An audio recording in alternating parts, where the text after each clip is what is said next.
बोलिए जितिया भगवान की जय।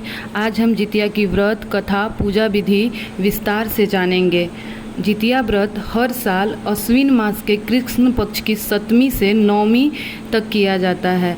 7वीं को नहाई खाई होता है, अष्टमी को निर्जला व्रत करते हैं और 9वीं को इसका पारण होता है। जितिया पर्व संतान की सुख समृद्धि और उसकी लंबी उम्र के लिए रखा जाने वाला व्रत है। इस बार 2023 में जितिया व्रत 5 अक्टूबर को नहाई खाई है, 6 अक्टूबर को निर्जला व्रत है और 7 अक्टूबर को पारण है और पारण 10:21 पर बन रहा है। आइए अब हम लोग जितिया पर्व की संपूर्ण कथा श्रवण करते हैं। की कथा के अनुसार एक बार एक चील और एक मादा लोमड़ी नर्मदा नदी के पास हिमालय के जंगल में रहते थे।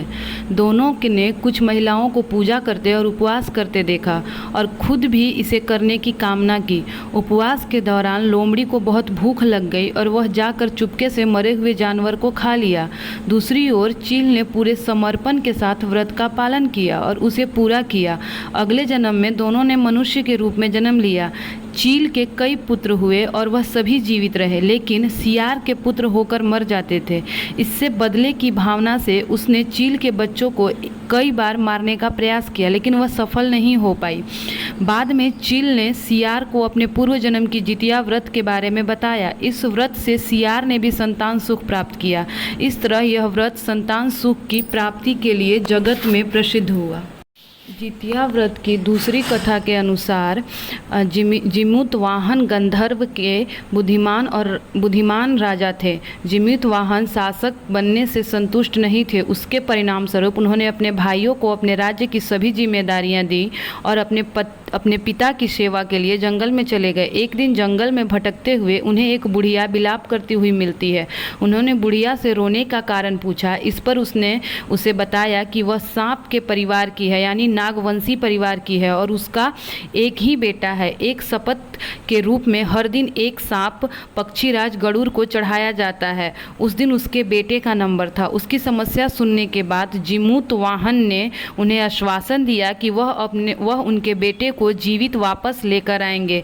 तब वह खुद गरुड़ का चारा बनने का विचार कर चट्टान पर लेट जाते हैं। तब गरुड़ आता है और अपनी उंगलियों से लाल कपड़े से ढके हुए जिमूतवाहन को पकड़कर चट्टान पर चढ़ जाता है। उसे हैरानी होती है कि जिसे उसने पकड़ा है वह कोई प्रतिक्रिया क्यों नहीं दे रहा है।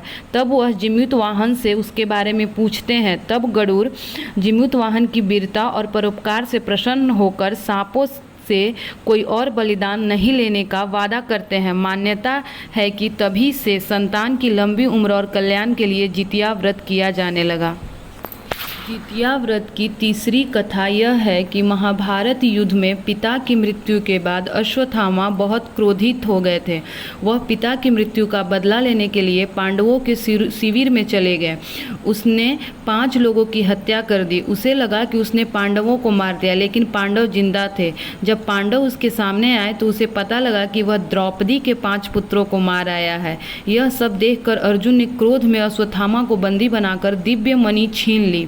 अश्वत्थामा ने इस बात का बदला लेने के लिए अभिमन्यु की पत्नी उत्तरा के गर्भ में पल रही संतान को मारने की योजना बनाई। उसने गर्भ में पल रहे बच्चे को मारने के लिए ब्रह्मास्त्र चलाया, जिससे उत्तरा का गर्भ नष्ट हो गया।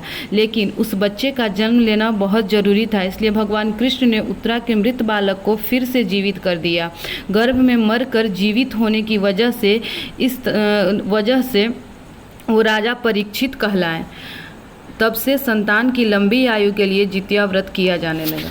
दोस्तों, आप अगर हमारे चैनल पर पहली बार आए हैं तो हमारे चैनल को सब्सक्राइब करें, शेयर करें और बेल आइकन दबाएं, ताकि जब हम अपनी इस तरह की कथाएं जैसे ही हम अपने चैनल पर डालें आपको सबसे पहले इसका नोटिफिकेशन मिले। आप हमारे वीडियो को देख सकें और ज़्यादा से ज़्यादा शेयर करें।